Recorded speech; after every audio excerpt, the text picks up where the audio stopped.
유비무환 아시죠? 준비가 있으면 근심이 없다는 말입니다. 똘똘한 한 채가 필요할 때입니다. 1000만원 가처로 내시면 됩니다. 알고 대비하면 별거 아니니 제가 대처법을 가르쳐 드리도록 하겠습니다.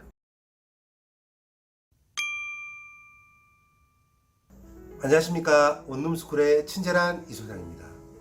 요즘 많이들 궁금해 하시죠? 정월세 신고제를 한다는데 이게 뭔지, 이거 하면 좋은지 나쁜지 이것저것 문의가 많길래 얘기하는 시간을 가질까 합니다. 정월세 신고제는 집을 빌려주는 임대인과 집을 빌리는 임차인 간의 전월세 계약을 실거래가로 당국에 신고하도록 하는 제도입니다. 실거래가 계약을 현행 60일에서 30일로 단축될 예정인데요. 아마 전월세 신고를 할 때쯤이면 30일 안에 계약한 중개인이 신고하거나 부동산 업체를 통하지 않았다면 임대인이 직접 하시면 됩니다. 법안이 통과되면 2021년부터 시행을 합니다. 법안이 통과되어야 하는 전제 조건이 있습니다.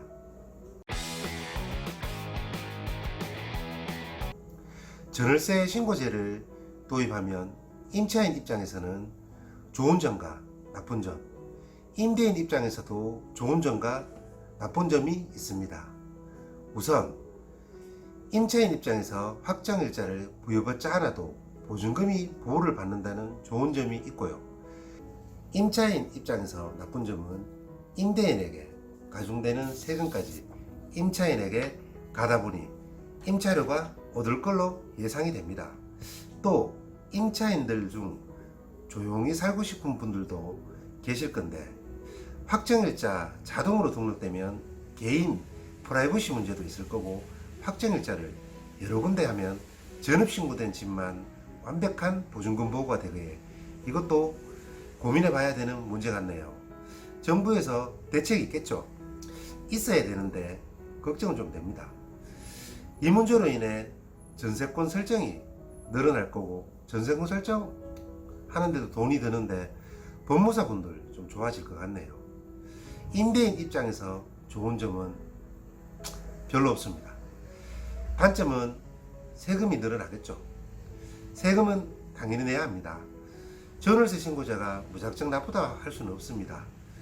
유비무환 아시죠? 준비가 있으면 근심이 없다는 말입니다. 우선 전월세 신고제, 저는 별로 큰 걱정 안 합니다. 세상이 밝아지고 투명해지다 보니 임대사업자 등록은 필수라 봅니다. 그게 올해 하는지 후에 하는지가 관건이죠. 우선 전월세 신고제로 인하여 정부에서 임대인이 얼마 받고 있다고 알게 될까봐 임대사업자 등록을 고려하고 계신 분들 많으실 겁니다. 정부에서는 전월세 신고 이전에도 과세의 자료를 다 가지고 있습니다. 어디에 있느냐? 세입자들 계약하면 자기 돈 부과한다고 동사무소 가서 전입신고하고 확정일자 받을 때 복사 다 해주고, 이걸 정부에서는 데이터로 다 가지고 있습니다. 탈세를 몰라서 세금을 부과하고 안 하고 있는 게 아니고, 관습상 내려오던 관행처럼 국가에서 임대인들에게 대놓고 부과를 안 한 겁니다. 통장조회 국세청에서는 우습게 할 수 있습니다. 안 하는 거지 못하는 거 아닙니다. 전월세 신고제가 문제가 아니고 투명하게 임대업을 준비하셔야 합니다. 알고 대비하면 별거 아니니 제가 대처법을 가르쳐 드리도록 하겠습니다. 임대사업자 등록을 하시는 걸 우선 추천드리고요. 월세를 받으실 때 관리비를 별도로 기재하세요. 예를 들어 원룸을 운영하시는데 월세가 30만원이다. 그럼 월세 20만원에 관리비 10만원, 이렇게 계약을 쓰시고 월세 및 관리비를 받으세요. 보증금 5천만원에 월세 20만원 경우 보증금 5천만원에 관리비 20만원으로 쓰셔도 좋겠네요. 관리비로 나가는 게 많습니다. 인터넷, 유선, 수도세, 전기료, 청소 등등 관리하면서 드는 돈이 많으니 말은 됩니다. 실제 관리비가 들어갑니다. 각종 공과금에 원룸을 운영하시다 보면 이래저래 돌이 들어가니 관리받는 건 당연한 거죠. 보증금을 간주 임대료로 하는데 주택사업자로서 보증금이 3억 초과하는 보증금만 은행 이자를 곱해서 보증금을 과세하는데 미미하다 보시면 됩니다. 간주 임대료는 전월세 신고제에 큰 영향을 안 받는다는 이야기죠. 전월세 신고제는 법안 통과 후 예정된 거고 또 여론에 부딪히면 늦어질 수도 있습니다. 보통 법안 통과 후 그렇더라고요. 일단 된다는 전제하에 말씀드릴게요. 소득세란 게 과표가 정해져 있고 임대사업자 등록 시 생각보다 많이 나오진 않습니다. 주택 임대사업자를 내셔도 1세대 보유자는 공시가격 9억 이하는 비과세입니다. 지방에서는 기준 시가 9억 넘는 게 잘 없죠.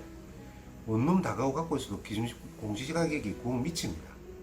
똘똘한 한 채가 필요할 때입니다. 9억이 넘어도 임대소득 2천만원 이하는 분리과세 됩니다. 이때 소득세는 몇만원 정도입니다.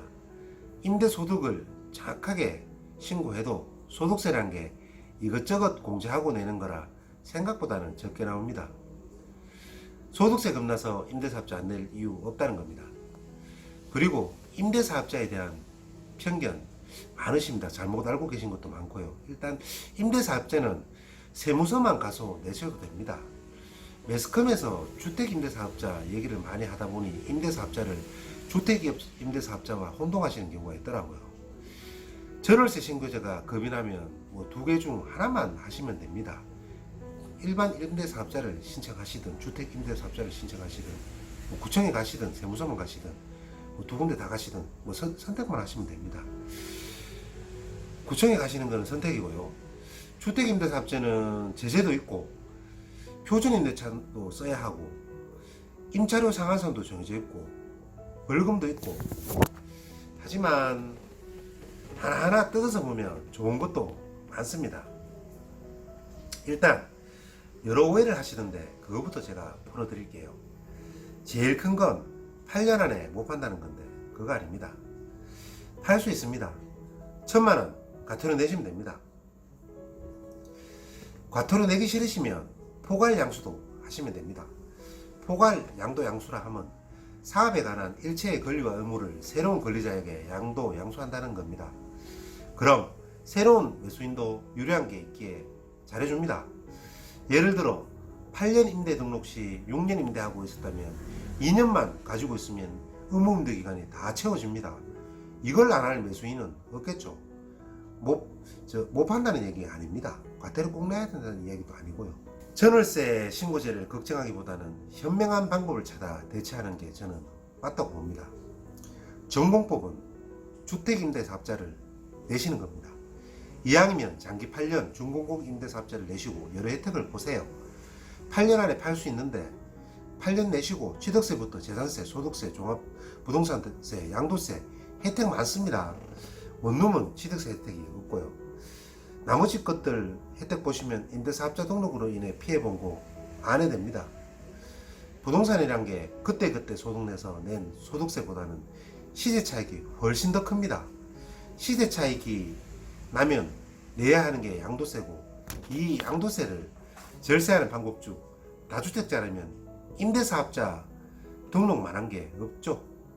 8년 임대사업자인 경우 장기보유 특별공제가 70%입니다. 이게 너무 큽니다. 참 비소정지역 즉 지방부동산만 해당이 됩니다. 제가 비소정지역에 살다 보니 지극히 이쪽 얘기만 한 것 같네요. 양도세랑 종부세 합산 배제는 조정지역은 제외되니 참고하시면 좋겠습니다. 지방은 된다는 이야기입니다. 전월세 신고제는 언젠가는 시행이 됩니다. 세상이 갈수록 투명해지고 당연히 세금도 내셔야 합니다. 임대소득으로 내는 세금이 수익에 비해 크지는 않습니다.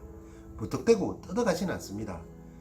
진정한 절세가 어느 쪽에 있는지 한번 고민해 보세요.